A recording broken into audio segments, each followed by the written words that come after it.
Look, people spewing ridiculous ideas is nothing new, and they should always have that right. But the problem is, somewhere along the way, we started listening. Kevin Spacey was once Hollywood royalty, earning millions and winning Oscars. Now, someone filmed him working at a gas station in 2025, and the video has millions of views. The two-time Academy Award winner, who commanded $20 million per movie, is pumping gas for minimum wage. But this isn't just about a fallen star. The footage reveals something shocking about what really happened to his $100 million fortune. What you hear him say to the customer will break your heart. This is the true cost of Hollywood's biggest downfall. Kevin Spacey Fowler came into the world on July 26, 1959, in South Orange, New Jersey. He was the youngest of three and grew up in a home that looked normal from the outside, but carried storms behind closed doors. His mother, Kathleen, worked as a secretary. His father, Thomas, tried to build a career as a technical writer and data consultant, but could never hold steady work. So the family kept moving from state to state until finally settling in Southern California in 1963 when Kevin was 4. His middle name came from his grandmother, and one day it would become the name people around the world knew. His mother's side carried Swedish roots, and his father's side carried English bloodlines. But none of that mattered inside their house, because what ruled their home was fear. Years later, Kevin's older brother Randy would break open the family's buried truth. He told reporters in 2017 that their father had been a member of the American Nazi Party. He shaved his mustache to look like Adolf Hitler. He filled their dinners with rants about Holocaust denial and dark conspiracies. Randy said he was sexually and physically abused, starting at age 12, while their mother sat frozen in silence, refusing to confront what he went through. The siblings called their father the creature. Randy said he warned their father that if he ever touched Kevin, he would expose everything. Their sister Julie escaped the moment she turned 18. Their home, Randy said, was a house of horrors that no one outside ever saw. Inside that chaos, Kevin started spiraling too. Around age 9, he burned down his sister's treehouse. It was brushed off publicly as a prank, but it shook the family enough to ship him to Northridge Military Academy. They hoped strict discipline would fix something inside him. At first, he even won a leadership award, but it did nothing to calm his temper. By 14, he was expelled for throwing a tire at a classmate's head during a boxing match. Even military school could not pull him away from the trouble building inside him. Everything shifted in 1974 when he moved to Chatsworth High School in Los Angeles. The troubled kid who got kicked out of military school walked into the drama club and found something he had never felt before. He started acting in every production he could and ended up performing in 17 plays. He spent hours rehearsing on the school stage. He played Captain Von Trapp in The Sound of Music, opposite Mayor Winningham, who played Maria. Val Kilmer was also at Chatsworth then. He was Winningham's boyfriend and one of the young talents orbiting the same world Kevin was about to join. By 1977, Kevin had turned himself from an expelled student into a star of his school's theater scene. He graduated as co-valedictorian with Winningham, and they both won acting awards voted by their classmates. At night, he tried stand-up at comedy clubs, doing impressions of celebrities like Bill Cosby.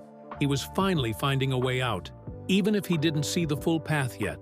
After graduation, he tried Los Angeles Valley College for advertising, but he could not sit still in a classroom. In 1978, he dropped out and took a chance on New York City. He went from club to club doing open mic nights and bombing over and over again. The turning point came when Val Kilmer, who already knew how good Kevin could be, told him to apply to Juilliard. Kevin listened. In 1979, he entered Juilliard's drama division as part of Group 12. Kilmer was already in his third year there. Their bond went back to childhood when they met at age 12 in Sunday school. They crossed paths again in high school and now in New York. Kilmer even pointed out Marion Seldes to him 3 weeks before classes started and said she would be his Shakespeare teacher. Their friendship would eventually fall apart over money. But the push Kilmer gave him changed Kevin's entire direction. Kevin stayed at Juilliard for 2 intense years, from 1979 to 1981. He grew restless, wanting to work instead of study. At 22, he walked away without a diploma and stepped into the New York Shakespeare Festival. On September 4, 1981, he made his professional debut as a messenger in Henry VI at the Delacorte Theatre in Central Park. Mandy Patinkin was in that cast. At the same time, Kevin was working in the Xerox room at Joseph Papp's office. Papp saw him in an off-off Broadway show and told him straight that he belonged on stage, not behind a copier. Later that year, Papp pushed him out of the office job to force him to act full-time. Kevin remembered that date for decades and even mentioned it 44 years later when accepting a Lifetime Award in 2025. By 1982, he was on Broadway in Ibsen's Ghosts. 4 years later, in 1986, he landed the role that would change everything for him. He played Jamie Tyrone in Long Day's Journey into Night at the Broadhurst Theatre, starring opposite Jack Lemmon. The production was powerful enough to be filmed in 1987. Jack Lemmon became a mentor for Kevin, guiding him through some of the toughest emotional material he had ever worked with. This was the moment critics began to see him as a serious talent. Through the 1980s, he scraped by in off-Broadway shows.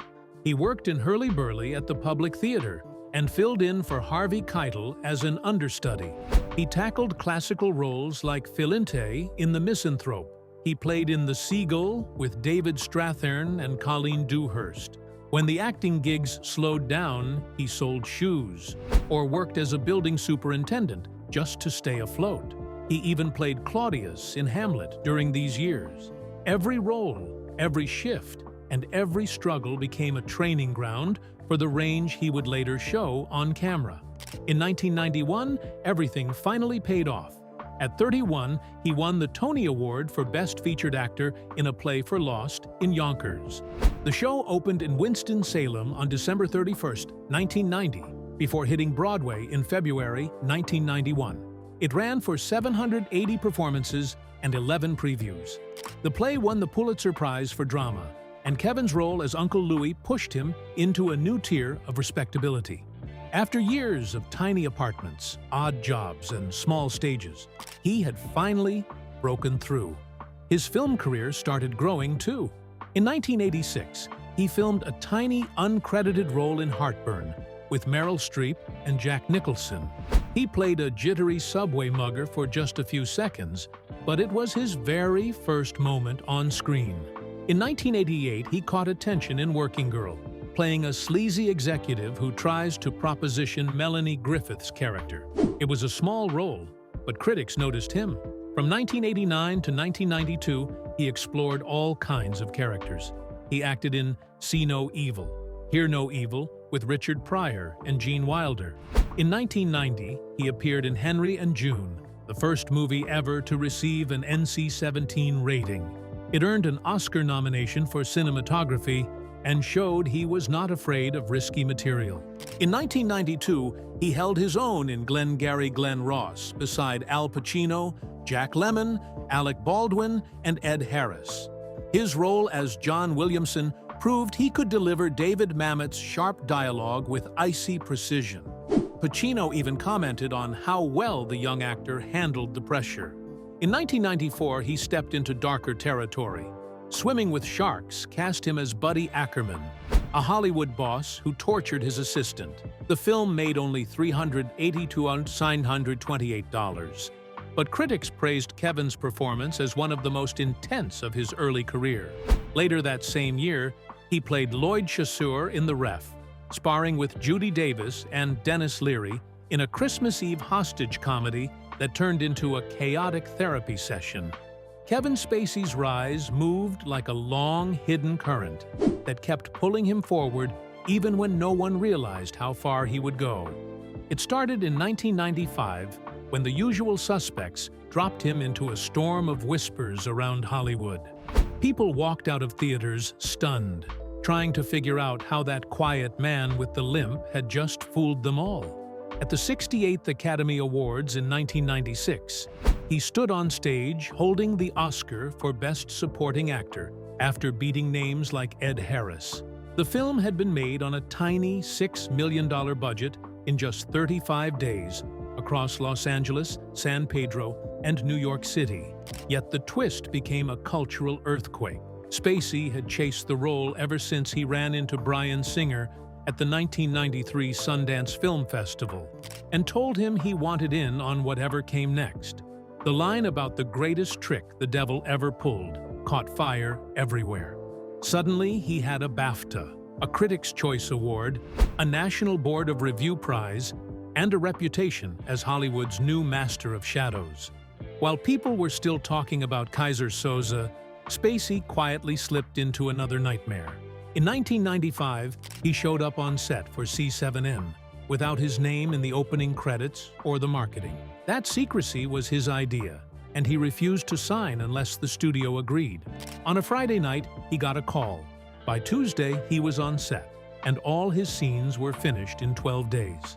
The entire shoot took place in downtown Los Angeles between December 1994 and March 1995, with real rain drenching the streets so continuity would never break. The final scene led to the prop everyone still talks about. The box that held a fake severed head, which later reappeared 16 years after filming in Gwyneth Paltrow's autopsy scene in Contagion. Spacey earned another National Board of Review honor and a Saturn Award nomination, tying C7 to the same wild breakthrough year as The Usual Suspects and Outbreak. By the end of 1995, people realized that two of the most chilling characters on screen belonged to the same actor. Then came 1997 and a shift into something quieter, but just as dangerous. L.A. Confidential placed him in Curtis Hanson's smoky world of 1950s Los Angeles as Detective Jack Vincennes, a man who cared more about glamour than justice. He advised a dragnet-style TV show called Badge of Honor and straddled the line between cop and celebrity. That balance made him the bridge between Russell Crowe's explosive Bud White and Guy Pearce's ambitious Ed Exley. Spacey earned Golden Globe and BAFTA nominations, and the film swept into the 70th Academy Awards as another powerhouse. Audiences realized he could play corruption with charm and redemption with a flicker of guilt, proving he was not limited to villains, no matter how good he was at them. A year earlier, in 1996, he had stepped into the heat of Mississippi for A Time to Kill, taking on the role of District Attorney Rufus Buckley.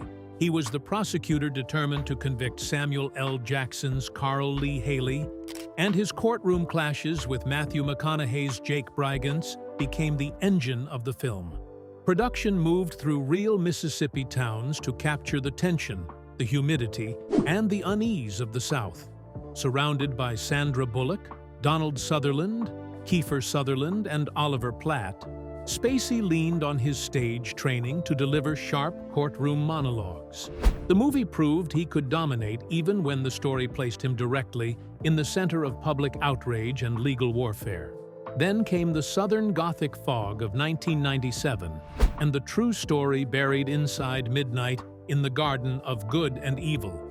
Spacey portrayed Jim Williams, the Savannah antiques dealer who survived 4 murder trials over the shooting of his 21-year-old lover, Danny Hansford, on May 2, 1981. Those trials stretched from the early 80s until his acquittal in May 1989, making it a Georgia record.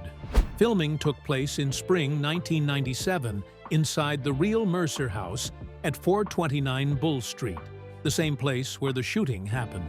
Williams's actual lawyer, Sonny Sealer, even played the judge in the film. The eerie symmetry deepened when people remembered that Williams died of a heart attack on January 14, 1990, only 8 months after finally winning his freedom. Spacey later donated $200,000 to restore Savannah's Lucas Theater in Williams's honor. The film premiered on November 17, 1997, in Burbank, and then again on November 20th in Savannah, bringing the story back home. American Beauty changed everything again in 1999. When Spacey walked onto the Oscar stage on March 26th, 2000 at the Shrine Auditorium. He held the Academy Award for Best Actor for playing Lester Burnham, a suburban man collapsing under the weight of his own life. The film earned 8 nominations and won 5, including Best Picture. He won the Golden Globe on January 23, 2000, and the Screen Actors Guild Award as well.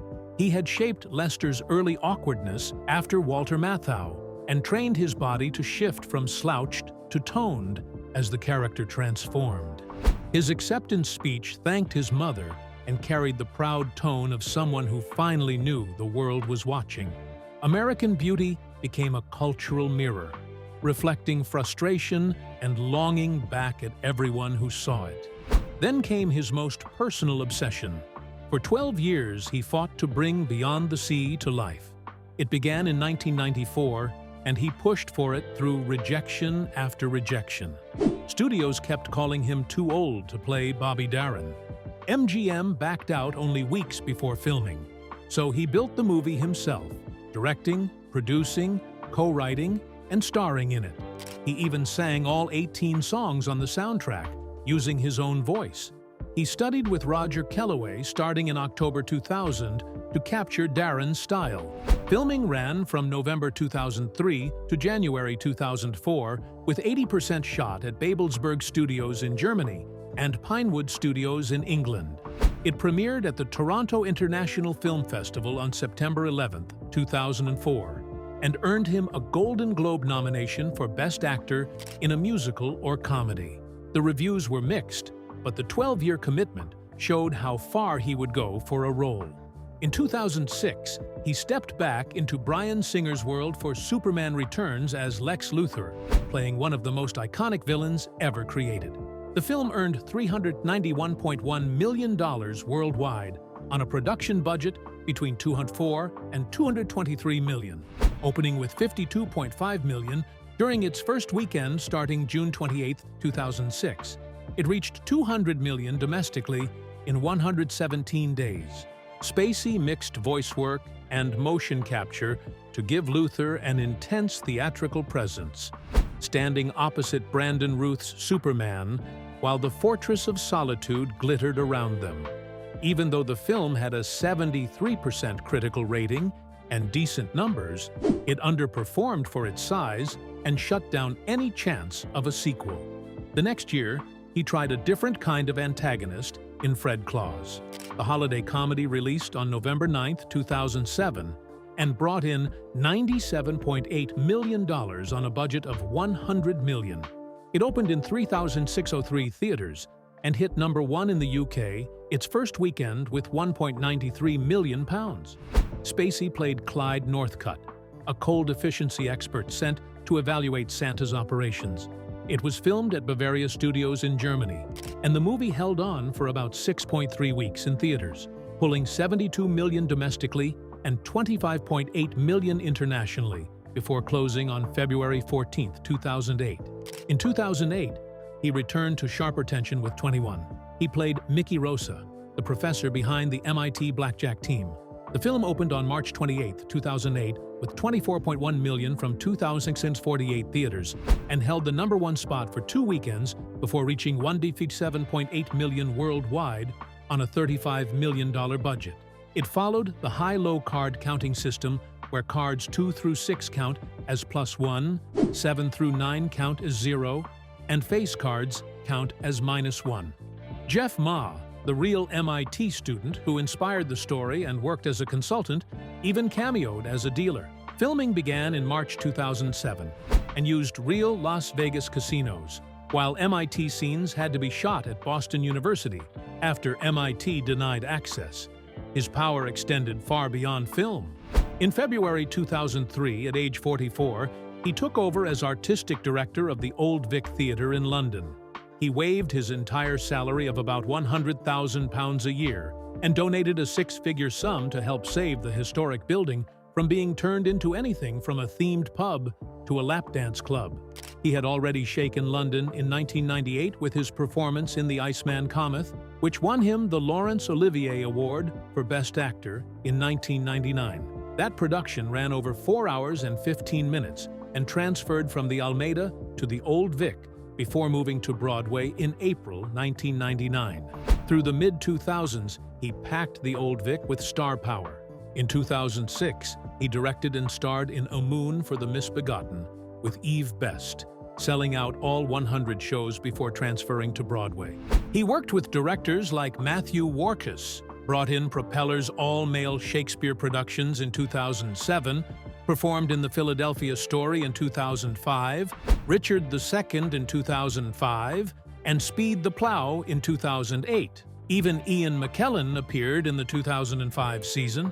His final artistic milestone there was Sam Mendes' production of Richard III in 2011, which toured internationally to New York's BAM. But beneath the bright public face, pressure was building. In November 2017, the Old Vic released the results of an investigation by Louis Silken. 20 people came forward with allegations of inappropriate behavior during his time leading the theater from 2004 to 2015. 16 of them were former staff, all men. More than half the alleged incidents happened inside the Old Vic between 1995 and 2013.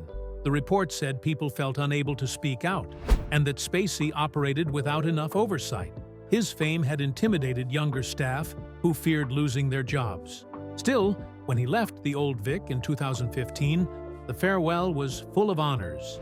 In 2010, he had received an honorary CBE from Queen Elizabeth II for his work in British theatre. In February 2015, he was given a special Olivier Award for his decade of contributions, including programs that reached 100,000 young people and residents in one of London's hardest-hit boroughs.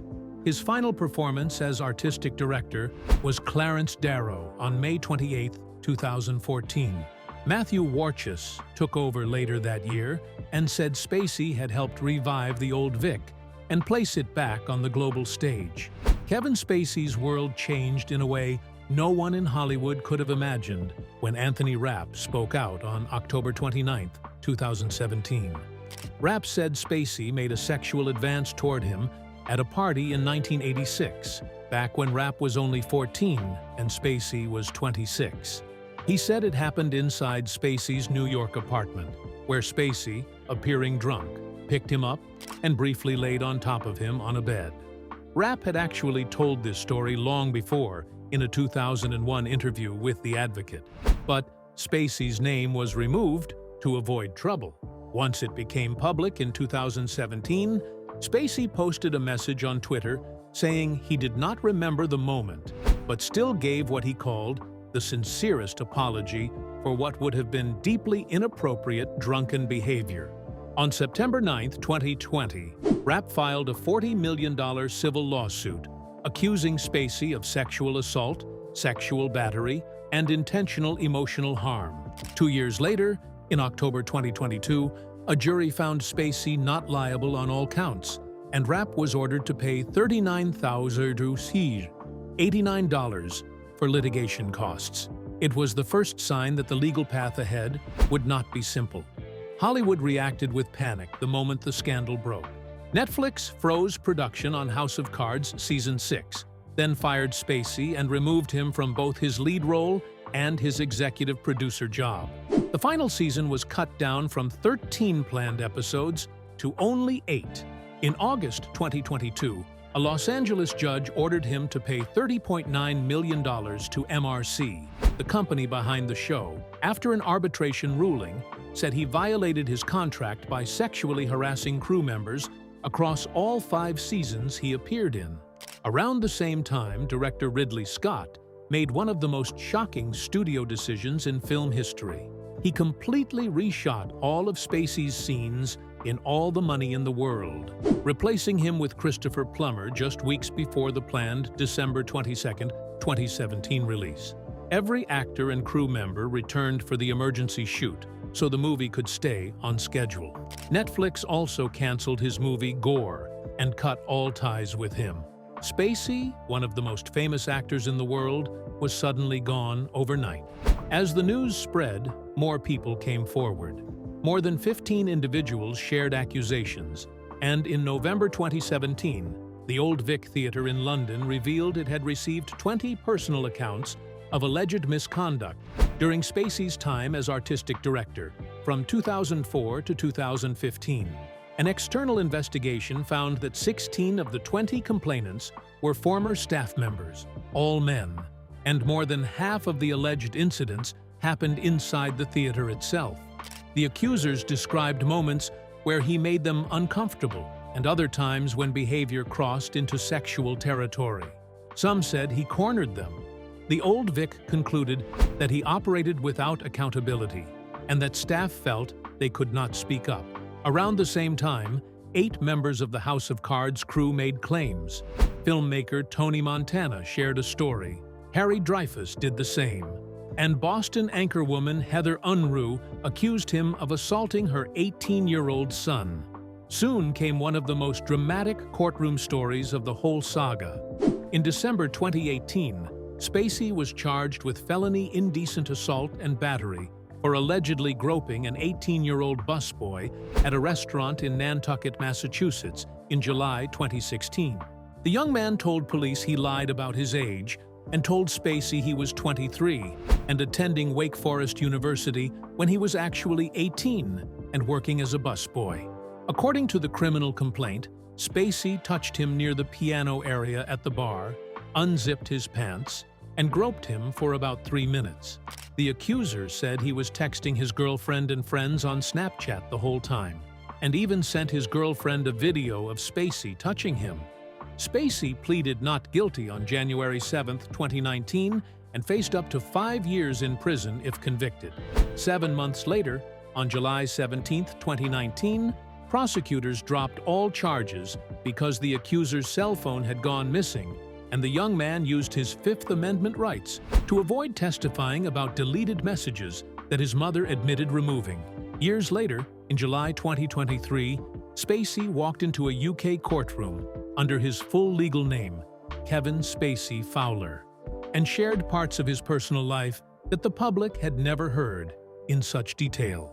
On trial at Southwark Crown Court, facing 9 sexual assault charges involving 4 men, he described himself as promiscuous, a big flirt, someone who often had casual and indiscriminate encounters. When a prosecutor asked if he found sexual risks exciting, he admitted he had been promiscuous, but said that did not make him a bad person. He said intimacy was remarkable and beautiful. He also revealed that 3 of his 4 accusers had filed civil lawsuits, and that one wanted more than £450,000, about $574,000. He said he hired investigators to look into 3 of the individuals. His lawyer told the jury it was not a crime to enjoy sex or casual relationships, and pointed out it was 2023, not 1823. On July 26, 2023, the jury acquitted him of every one of the 9 charges. The moment that pulled the world's attention came earlier in New York. On October 20, 2022, a federal jury in Manhattan cleared him in Anthony Rapp's civil lawsuit after only 80 to 90 minutes of deliberation. The case centered on the same story Rapp had told about the night in 1986 when he said Spacey climbed on top of him at a party. When the verdict was read, Spacey lowered his head, emotional and relieved.